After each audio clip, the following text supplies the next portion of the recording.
Hello, my dear friends. I'm Pastor Vera Urubo. I am a marriage counselor, and I just felt that there are a few lessons for the young people that we can learn from the marriage saga of Regina. All right, you all know all the trending stories. We are not doing a video to malign her or say negative things, but what can we learn so that we can actually be in a better place to engage in your own relationship? There are 5 lessons I think we can quickly learn out of that whole saga.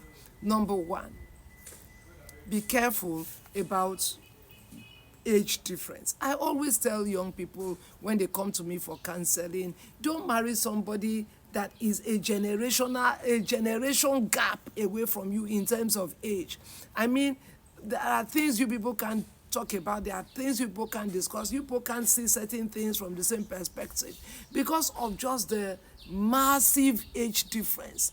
All right. Now, so you don't want to marry somebody who is like your father or like your grandfather. You want to marry somebody at least you people can reason things together. So when you want to marry, please be very careful about the age difference. All right. I have seen situations where, this lady is 10 years older than the guy. And, he says, well, is there anything wrong with it? There is a lot wrong with it. There are going to be issues. There are going to be issues. And then, of course, like we see in the case of Regina, when the man is way, way, way, way older, there are going to be issues. All right, so be careful about that. Then number 2, the issue of polygamy. Now, polygamy may look like, something nice, especially when it is glamorized, when the people have money and the rest. It's not as sweet as it looks.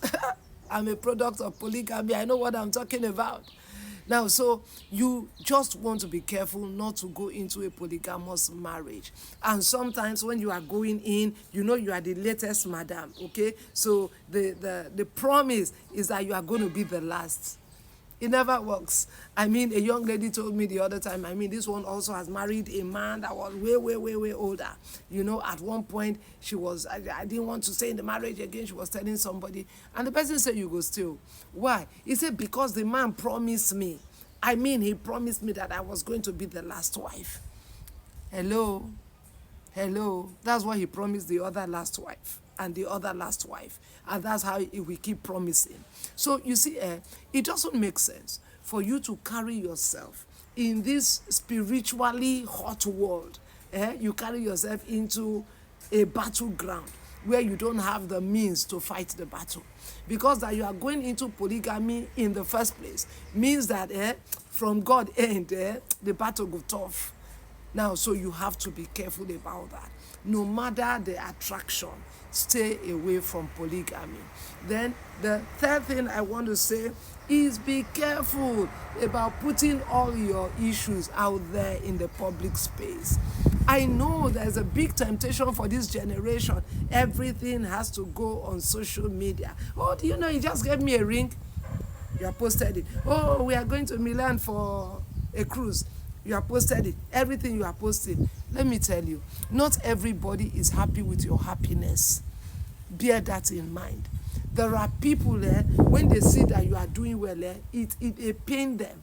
And the online in-laws, you know that they can drag. They can drag, they will drag your matter more than I better pass my neighbor. So what on earth is the reason why, he just bought me a car, you put it on social media, he just did, it's, to me, it's somebody who really lacks a very deep sense of personhood, of self-worth that needs to do that, because you need affirmation. And many times, social media is not going to give you that affirmation. I tell you the truth. And that is why, keep your matter to yourself. Number 4, money doesn't necessarily mean that a marriage is going to be happy and succeed. If money is what it will take, all these great multi-billionaires will not be divorcing.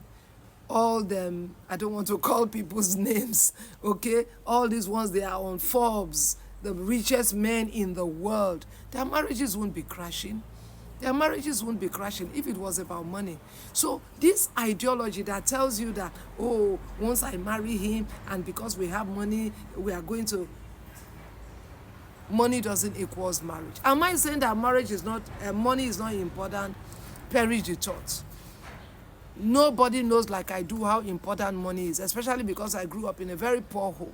I know that money is important, but never put money first. You say, oh, if the young man doesn't have a range, I can't marry him. If he hasn't built a house, I can't marry him. That's why you are going to be a polygamist. You are going to marry into a polygamy, because how many young men in Nigeria today are there? But when you see this young man who has prospects, you see this young man who is hardworking, is diligent, you see that he has potentials, he knows where he's going. That's somebody you can actually hitch your ride with and then go where you are going in life. But for you to think that once we have money, we'll be happy, it's not true. It's not true.